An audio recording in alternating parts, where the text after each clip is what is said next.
మల్కాజ్గిరి నియోజకవర్గంలోనే కాకుండా రాష్ట్రంలో ఎక్కడైనా అన్యాయం జరిగినా ఆపద వచ్చినా బాధితులకు అండగా నేను ఉంటానని దానిని రాజకీయ కోణంలో చూడొద్దని మల్కాజ్గిరి నియోజకవర్గ ఎమ్మెల్యే మైనంపల్లి హనుమంతరావు అన్నారు. శుక్రవారం అల్వాల్ సర్కిల్ మచ్చబొల్లారం డివిజన్లోని ఎంహెచ్ఆర్ కాలనీకి భూమి పూజ కార్యక్రమంలో పాల్గొన్నారు. ఈ సందర్భంగా ఆయన మాట్లాడుతూ తను చేసిన మంచి పనులను రాజకీయ కోణంలో చూడవద్దని తెలిపారు. తన నియోజకవర్గంలోనే కాకుండా ఎక్కడైనా ఎవరికైనా అన్యాయం జరుగుతుంది అంటే బాధితుల తరపున పోరాడటానికి తాను సిద్ధంగా ఉన్నానని పేర్కొన్నారు. కాలనీలో ప్లాట్లు కోల్పోయిన బాధితులకు సహాయం కోసం 5 లక్షల విరాళం ప్రకటించారు. అదేవిధంగా ఆయన అన్నగారైన చంద్రరావు కూడా 5 లక్షల విరాళాన్ని ప్రకటించారు. కార్యక్రమంలో కార్పొరేటర్ రాజ్ జితేందర్నాథ్ మాట్లాడుతూ కాలనీలో ఎవరికీ అన్యాయం జరగకుండా చూస్తామని ప్లాట్లు కోల్పోయిన బాధితులకు ₹1,00,000 విరాళం ప్రకటించారు. ఈ సందర్భంగా కాలనీ సభ్యులు బాధితులు సంతోషం వ్యక్తం చేస్తూ మైనంపల్లి హనుమంతరావు అంటే హనుమంతుని రూపంలో వచ్చిన దేవుడని కొనియాడారు. తమ తరపున పోరాటం చేసి తమరికి న్యాయబద్ధంగా ప్లాట్లను ఇప్పించినందుకు కాలనీలో గుడి కట్టి దానిలో రోజువారీ పేరున అర్చనలు జరిపిస్తామన్నారు. కార్యక్రమంలో భాగంగా ఆయనకు మెమెంటో అందజేసి ఘనంగా శాలువాతో సత్కరించారు. ఈ కార్యక్రమంలో కాలనీ అధ్యక్షుడు మైపాల్ రెడ్డి, కాలనీ కమిటీ సభ్యులు, టీఆర్ఎస్ సర్కిల్ అధ్యక్షులు కొండలరెడ్డి, నాయకులు శ్రీశైలం యాదవ్, సూర్యకిరణ్, శ్రీనివాస్ గౌడ్, డిఈ మహేష్ తదితరులు పాల్గొన్నారు.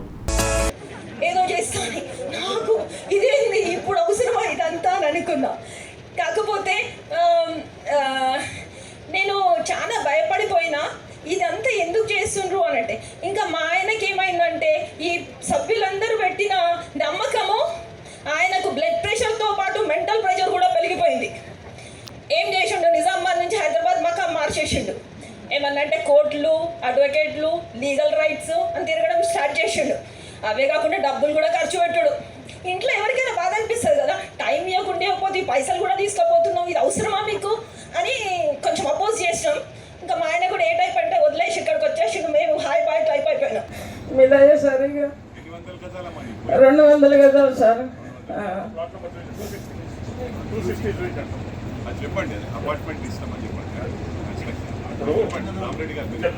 ఇప్పుడు అది ఏమైంది సార్?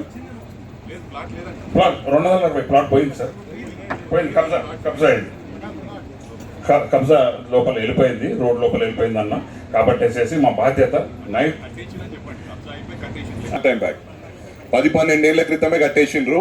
అప్పుడు నా దృష్టిలో రాలేదు, మొన్ననే వచ్చింది. తప్పకుండా ఇప్పుడు అందరు కాలనీ వాళ్ళు కూడా సహకరిస్తారు. వాళ్ళందరూ కలిసి మీకు అపార్ట్మెంట్ అయితే కట్టిస్తారు, ఒక ఫ్లాట్ చేసిస్తారు. సరేనా తల్లి? ఓకేనా? అందరికీ కాలనీ వాసులకు మరి ఇక్కడ ఫౌండేషన్ లే చేయడానికి మన రామారెడ్డి గారు పెద్ద ఎత్తున ఇంటికి వస్తా అన్నారు, కానీ నేనే వద్దానని ఎమ్మెల్యే గారికి ఇచ్చారు. డెఫినెట్గా మేమందరం చైల్డ్హుడ్ ఫ్రెండ్ అన్న. నేను ఇవాళ ఈడ 3rd టైం గెలిచిన అంటే దానికి మా హనుమంత్ అన్ననే. మేము హనుమంతే అంటాను, నేను అందరు ఉన్నాను హనుమంత్ అంటున్నాను. డెఫినెట్గా అన్న నాకు స్టార్టింగ్ నుంచి కూడా మా ఫాదర్, వీళ్ళ ఫాదర్ కానీ మేమంతా ఫ్యామిలీ ఫ్రెండ్స్. సోదరిమణి చంద్ర శ్రీనివాస్ రెడ్డి గారు ఇక్కడికి విచ్చేసిన, మరి అదే విధంగా స్థానిక కార్పొరేటర్ జితేంద్రనాథ్ గారు ఇక్కడికి విచ్చేసిన నా ప్రియమైన సోదరిమణులు, టీఆర్ఎస్ కుటుంబ సభ్యులు, ప్రతి ఒక్కరికి కూడా పేరు పేరున ధన్యవాదాలు తెలియజేస్తా ఉన్నాను.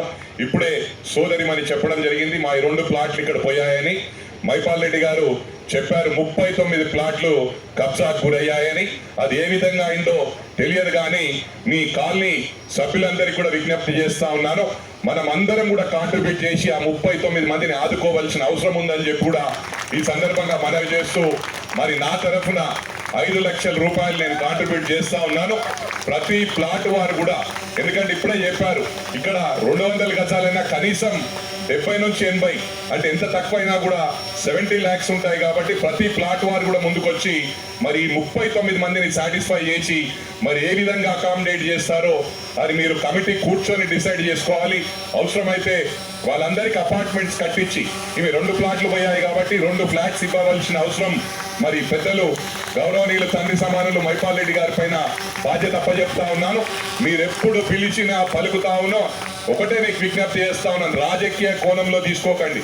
నేను ఎక్కడికి వెళ్ళినా కూడా హ్యుమానిటేరియన్ గ్రౌండ్స్ లో నాకు ఒక బిలీఫ్ ఏంటంటే, వేల్సాల పురాతనమైన ఆలయం అంటే రాముడు స్థాపించిన ఆలయాన్ని డెవలప్ చేశాము.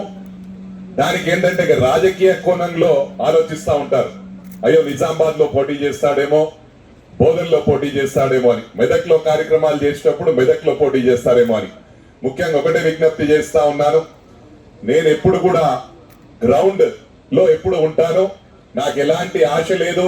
దీంతో ఐఎమ్ వెరీ మచ్ సాటిస్ఫైడ్. నాకు ప్రజలకు పని చేసే అవకాశం ఇచ్చారు.